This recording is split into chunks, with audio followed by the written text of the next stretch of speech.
Anxiety feels like somebody is reaching into your rib cage, grabbing your heart and squeezing it to death. Like sometimes I don't even know why I'm anxious. I'll just feel, I can like literally feel the blood like racing.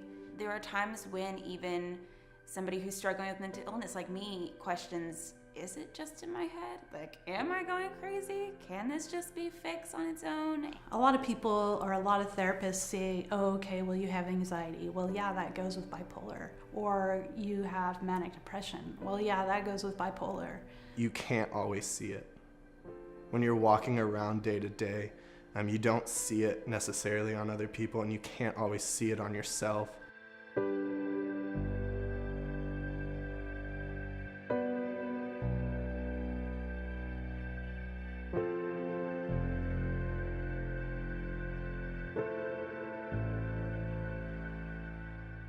So when my panic attacks are extremely severe, my heart rate starts to go 90 miles an hour, it feels like. My rib cage is tight, and it feels like somebody took a belt and like squeezed it.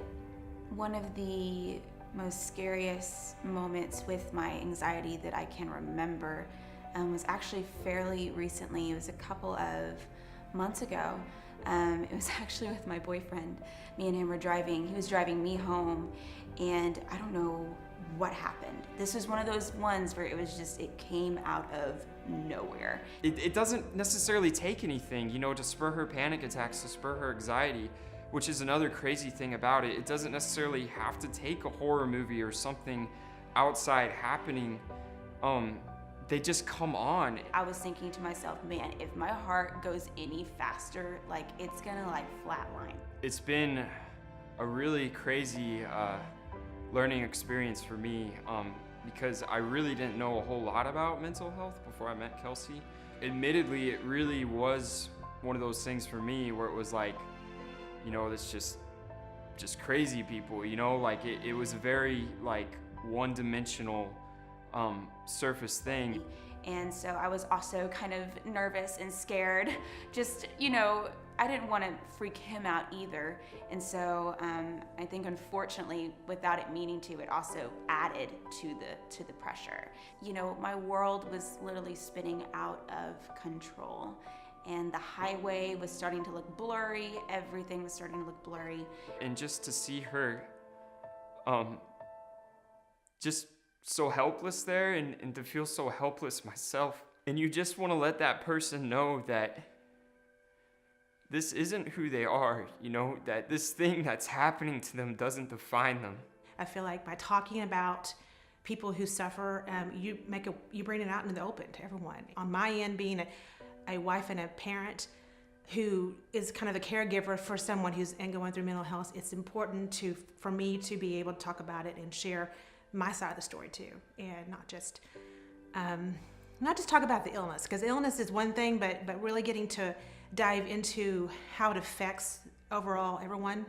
So my dad also struggles with a form of mental illness. He struggles with bipolar disorder. He feels like he is two different people. Well, we found out that my husband was diagnosed with bipolar disorder probably about, I would say, 5 to 10 years into our marriage. There was depressive waves. There was real manic waves too. When you have bipolar, there's this swinging pendulum. I don't know how you really describe it other than that. It just is like literally being on a roller coaster ride. You're up and down and all over the place. So I could see that happening, and it was just kind of spinning out of control. It's really hard because people that don't have a mental illness don't understand, like with bipolar. When I go into like a depression, it's not like something that you can just get over. It feels like you fell in a dark, deep hole, and you can't get out. You don't see any way out. And then with the highs, I have actually a really hard time knowing when I'm manic because it feels so good. Like when you make choices, you feel like those are the best choices at the time. I describe it like this, the person either sees red or they see blue. And the red, it can be so scary for the person on the other end because they don't know how to make it stop. I don't know how to make it stop. it can be very violent. It can be very scary. And in the moment, you want to run away and hide. And you want to blame, and you want to attack, and you want to fight back. But really, you're not fighting that person. You're fighting the illness. And you don't know how to do that effectively. And on the other side, when they're seeing blue, you know, I think that's where my mom instincts or wife instincts kick in, because I'm not really being attacked. I'm just trying to pick them up off the ground. And that's the hardest part, is seeing them really go down. The last year has been really hard. My medication actually went toxic in my system, and I spent 4 days in the hospital, and I had to cold turkey that medication.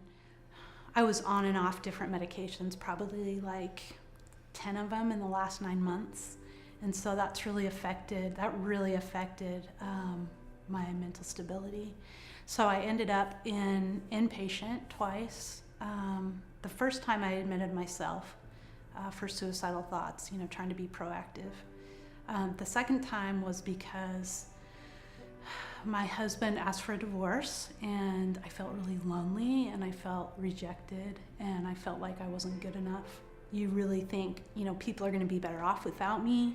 They won't have to deal with my bipolar. They won't have to deal with my depression. They won't have to try and fix me. And those were like real beliefs in my head. And I felt like the only thing that I could do was to commit suicide. And so I swallowed about 150 pills and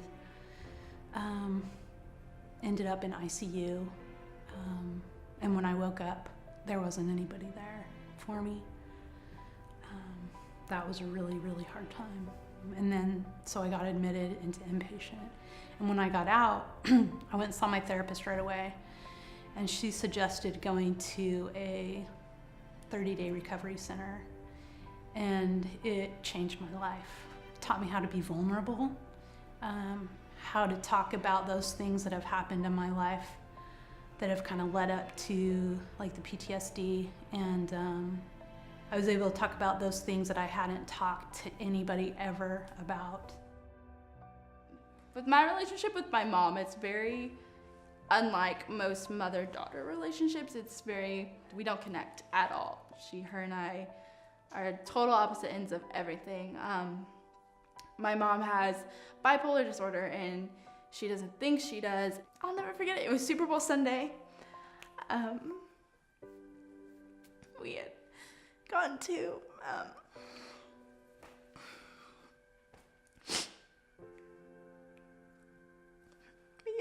into major fistfights that day, and it was just not a good day for either of us. I was just done with it at that point. I was done with everything. I was ready to just give up. And so after everything had happened, she went downstairs we were having a Super Bowl party, and everyone downstairs had no idea what was going on upstairs. She went back downstairs like nothing had happened, and that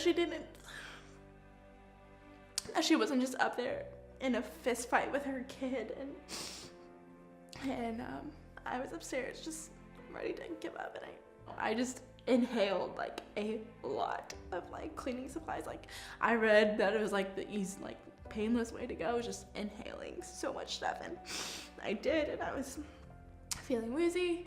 Then I called my dad, and my dad, I don't know why he said this, but he did. But he was like, "Kid, I love you. I'm so proud of you. Everything you've done, I love you. Nothing will ever like take over my heart the way that you have." And when he was like saying all of this stuff to me, it just clicked in my brain. Eventually ended up telling my mom about it, and it was not good. I was pulled out of school, and we went to my mom's house, and they're like, "Pack up your stuff, move into your dad's." So I moved over to my dad's house, and that was the best decision I could have ever made in my life. For people who may be dealing with the same issues that I'm dealing with my mother. It's okay. It's okay. I understand, and it takes time. Like, I know it's a cliche thing, but it does take time. You kind of have to figure out where you are and where that person is, and you just have to find that middle ground. I do know somebody that is dealing with bipolar disorder. A lot of his issue is not being able to accept it, which leads to him not being able to deal with it any other way than finding an unhealthy escape from it. And sadly, he turns to alcohol, which has led to a lot of issues in his life, from being arrested multiple times, losing his car because he wasn't paying bills because he'd rather go out and drink. This person that I know has tried to commit suicide. Seeing somebody so close that I grew up looking up to puts you in your own place. Having that influence in my life definitely has made me aware of how important it is to spark the conversation. It's important to spark a conversation about mental health because people need compassion.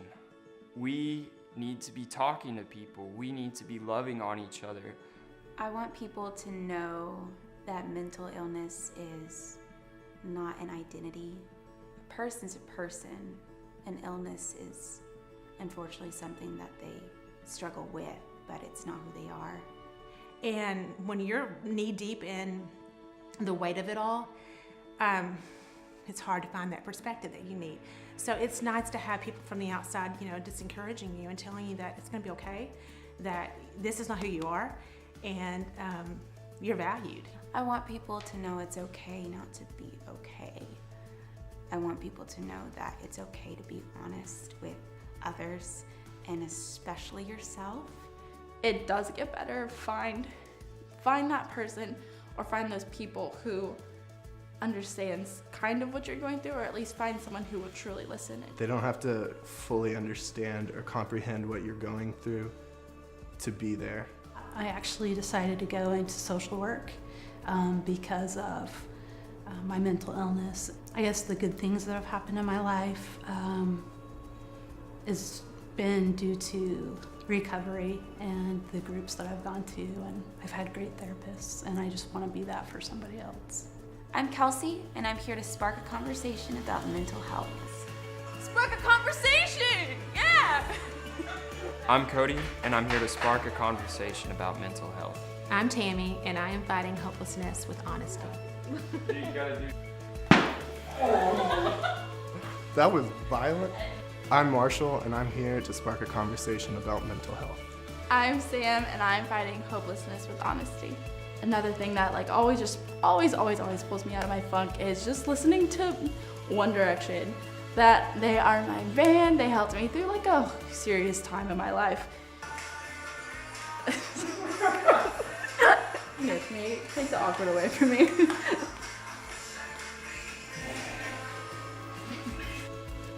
There we go. No.